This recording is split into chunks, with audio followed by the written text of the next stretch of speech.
Hey, what's up, guys? CMO14 here, coming at you finally with a review of The Last Jedi. It's a bit late because I wanted to see it a second time before giving my final thoughts on it. This first part's going to be spoiler free. If you haven't seen it yet, then I feel sorry for you because it's been out for, at this point, for yeah, over 2 weeks now. So I do feel sorry for you. Hopefully, you get to see it soon. I would recommend going and seeing it if you're a Star Wars fan. Even if you're not, it's a great film. Um, and especially for Star Wars fans out there, some of you may not like it, but I would highly recommend seeing it. Again, it was great overall. There are a couple like big flaws, which I'll get to in the spoiler part. But yeah, I really wanted to give it a 10 out of 10, but those flaws just dragged it down to 9 out of 10. So I give it a 9 out of 10 for me. I'd still recommend going and seeing it. It's definitely like new directions, like which some people might like, some people might be indifferent to, other people might be upset about. And so it just kind of depends on who you are. But yeah, I think it was great overall. All the actors are great. Adam Driver's Kylo Ren was probably my favorite from the movie. In terms of acting, he really did play his role extremely well. Yeah, definitely better than anyone else in the cast really, including Mark Hamill. He was great as Luke, but Adam Driver was the best for sure. And again, 9 out of 10. I recommend going to see it. But with that out of the way, let's get into spoilers. So spoiler warning: if you haven't seen it, leave now, go see it, and you come back for the rest of this video. So right off the bat, like remember when I first saw it for the first time that we opened it, we had like the Poe and Hux exchange, like with the whole like all hold for General Hux, and like he actually somehow managed to show him, which is like this makes Hux look even like more ridiculous than he already was. So yeah, I thought that was a little bit ridiculous, and even like his like subordinate officer said, I believe he's tooling with you, sir. So it's like, yeah, that was a bit ridiculous. It was cool how Poe like took out all the turrets and stuff on the Dreadnought, but at the same time, it's just that was a little bit ridiculous. Like I could like let that go, but then like the whole you know, when they were then the whole hyperspace tracking thing, it's like so weird how they assume that it's hyperspace tracking, something that's never been done before, ever. They assume it's that, rather than, you know, there's like a traitor on the ship giving out their location to the First Order. Like, why would they assume it's something that's never been done before versus something that probably has been done many, many, many times before?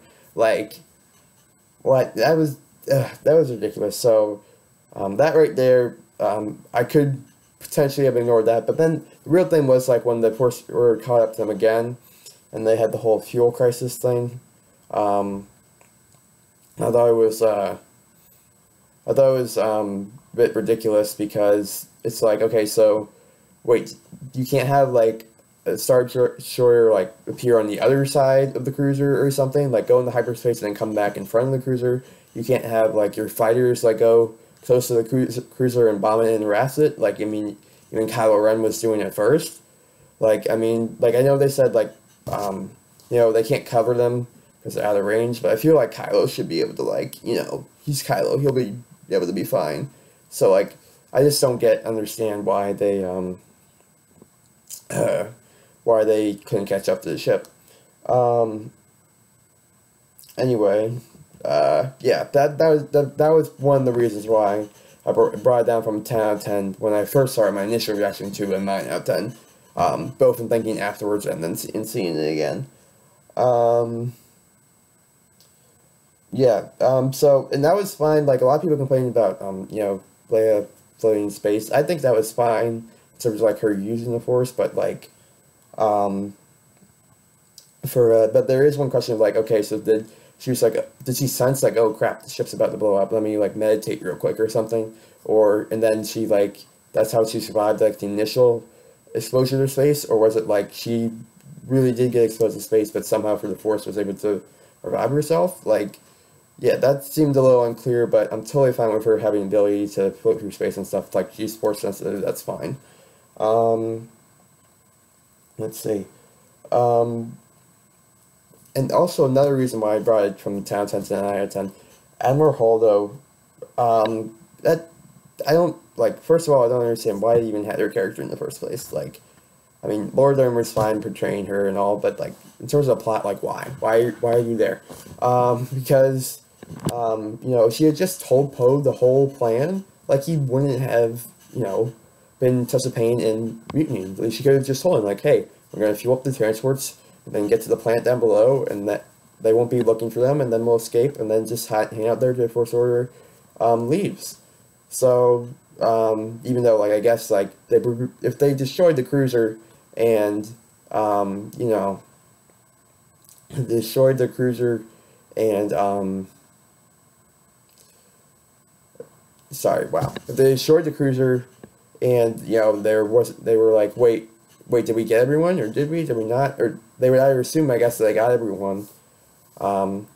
Maybe they could make an inference that they didn't, I don't know, but, anyway, but yeah, they would hang on the plane until the First Order passes. But if she had just told him that, he probably would have been fine with it, and he was fine with it in the end. But because she was, like, so secretive or, like, scared he would do something stupid, she didn't tell him, and because of that, he reacted like, frankly, anyone would. Like, I probably would have acted the same way. Like, hey, like, are we, like, just gonna die? Like, what's the plan here? You're, like, at least responsible for telling us, okay, we're working on a plan, we'll keep you posted, as opposed to just like, oh, just, like, go to your stations and follow my orders. Like, what?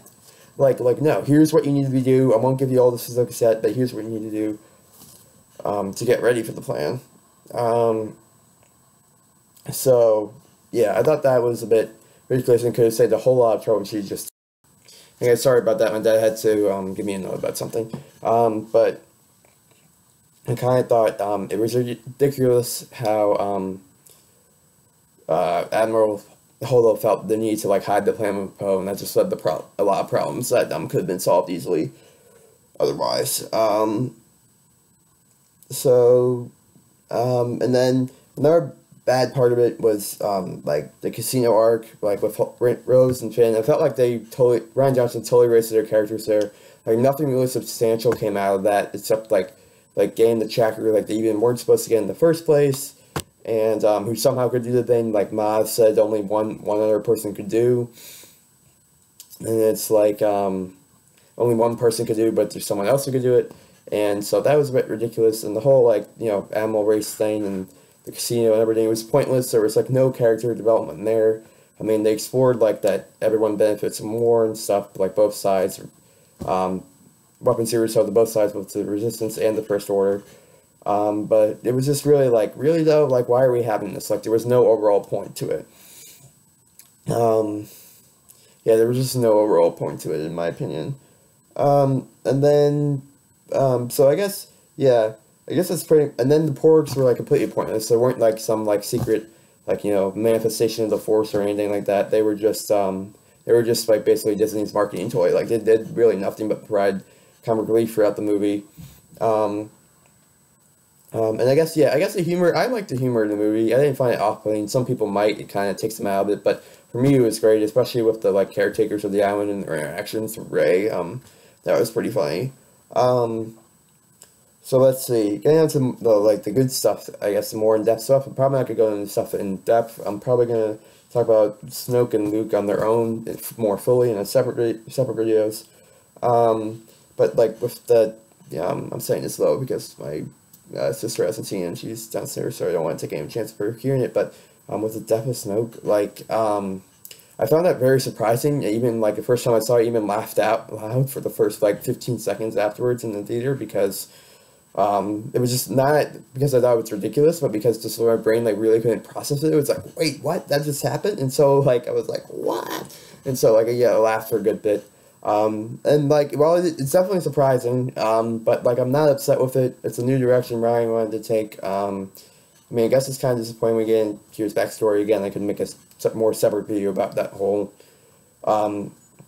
issue, but overall, I thought it was, overall, I mean, like, it was a great twist. Like, I didn't mind it at all. Really cool how he kind of was able to deceive Snoke. Like, Snoke saw, like, exactly what he was doing, but Kylo was able to, but he didn't really know, couldn't see, like, the specifics of Kylo's mind, and so he was able to deceive Snoke, Snoke thought he meant Rey was his true enemy when it was really Snoke himself. So I thought that was really cool. And of course, Rey and Kylo fighting the guards afterwards is like awesome. Like probably one of the best, definitely one of the best scenes of the movie. And then yeah, it was really cool how like Krieg shows, especially when they were pulling the Skywalker lightsaber apart, that they're really equals in the Force. Like they're evenly matched, really, and yeah, that was cool. And I also liked the dynamic of how like they both thought it was going to go one way, but then Kylo thought Rey was going to join him. Rey thought Kylo was going to turn to the good side, but it didn't wind up going that way. And yeah, I think that was cool. We're looking forward to their dynamic in episode 9. Yeah, and I think it could again give Snoke his own video, talk about how he bridged their minds and how like powerful he was in the Force and got cut down or whatever. I think that's a separate video.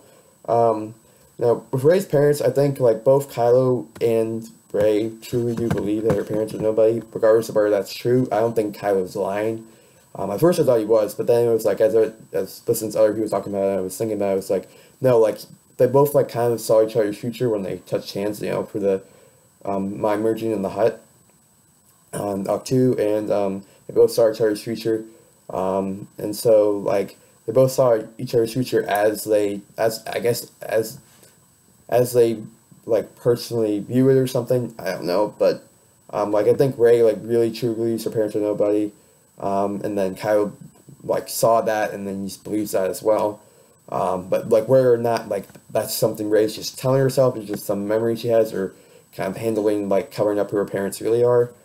We'll have to see. So I think it's still a possibility that Rey's parents might actually be somebody. We just have to wait and see. Let's see what else. And then I guess again Luke can have his own video. I think he was great. Mark Hamill's portrayal of him in this movie is great. They definitely took him in the more bitter, broken direction, and I think that's again I'm gonna probably make a separate video on it, but I think that's totally fine.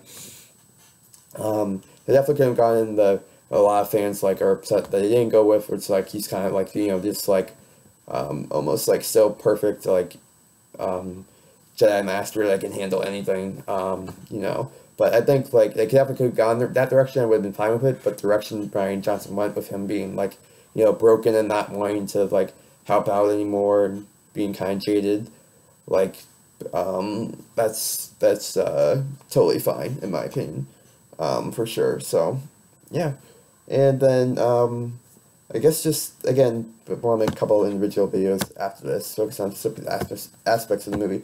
But then I think Force Ghost Yoda was my favorite scene, probably after seeing it twice. Just having him come back, that was really cool, and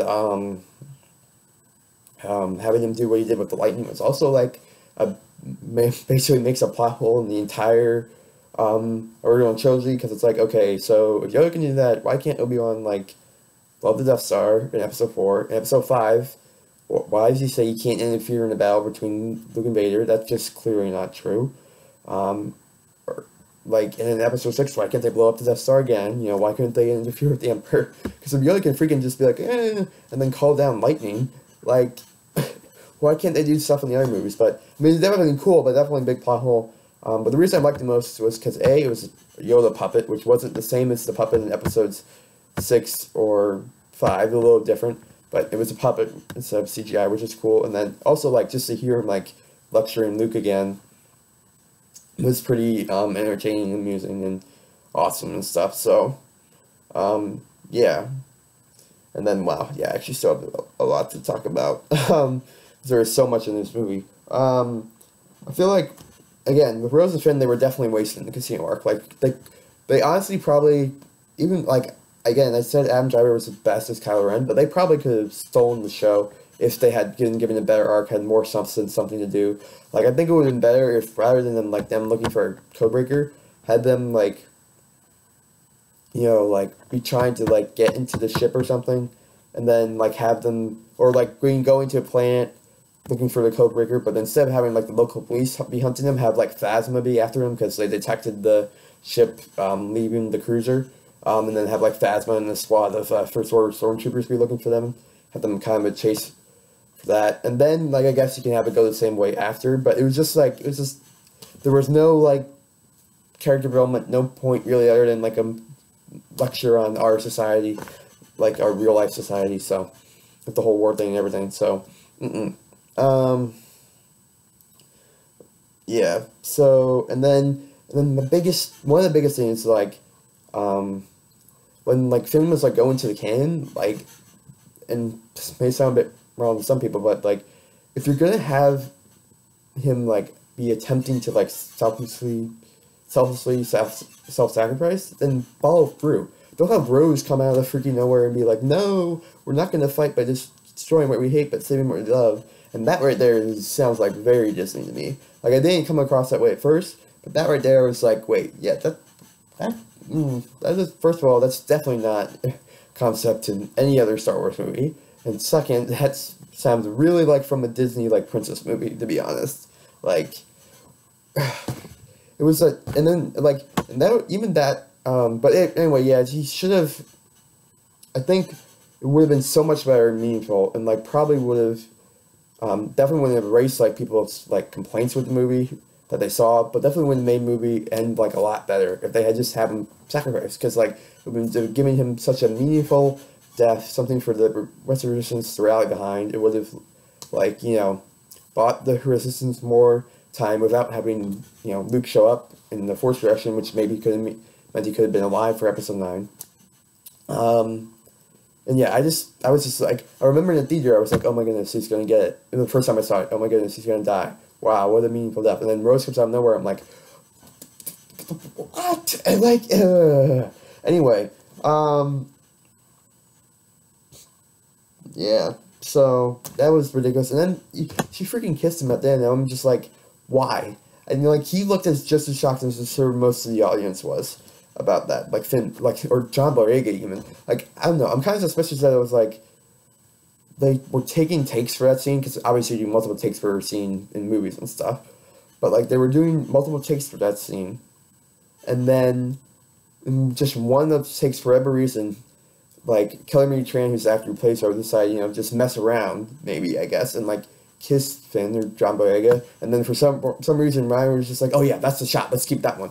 It's like, what? Okay, so you're gonna like, so like, is Finn going with Rose now? Is Rey going with Finn still? Because he saw them hugging at the end, but then Rey also saw Finn like looking at Rose like intently, I guess. Like,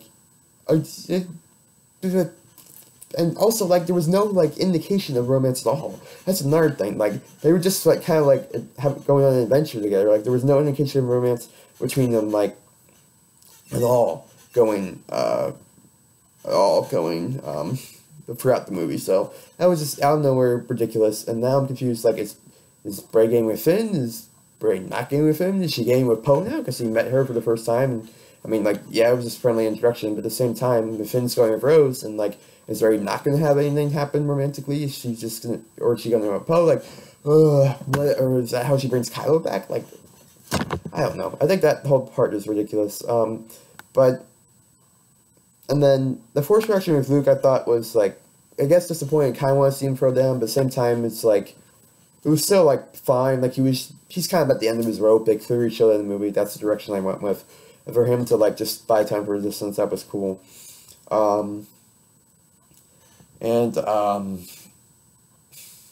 Yeah, so I think, yeah, so that, yeah, Luke's Force reaction was cool. I really wish he hadn't died. I wish he had stayed alive until Episode 9 and then died, because we kind of needed to think about the original trilogy characters, no matter what you think.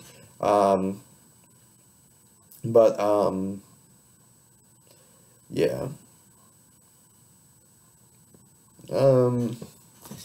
Yeah, I don't really know what else to say. I mean, but again, I still keep it at 9 out of 10. It sounds like I'm like really hating on the movie, but like I still keep it 9 out of 10 because like if this was like The Force Awakens that had stuff like this in it, it'd probably be the 7 out of 10, like for sure, like or even a 6, because they would be copying New Hope and then have ridiculous stuff, and it would be like, what? And if this is copied to Empire Strikes Back, oh, this would be like, I don't know, like a 6 probably. But it definitely didn't. And the flaws don't, because of the flaws, I can't give it a 10 out of 10, but they definitely don't weigh it down enough that it's an 8 out of 10. Because the good parts of the movie are so well done and really good. So, 9 out of 10 again. And this is a long video, so if you made it to the end, give me a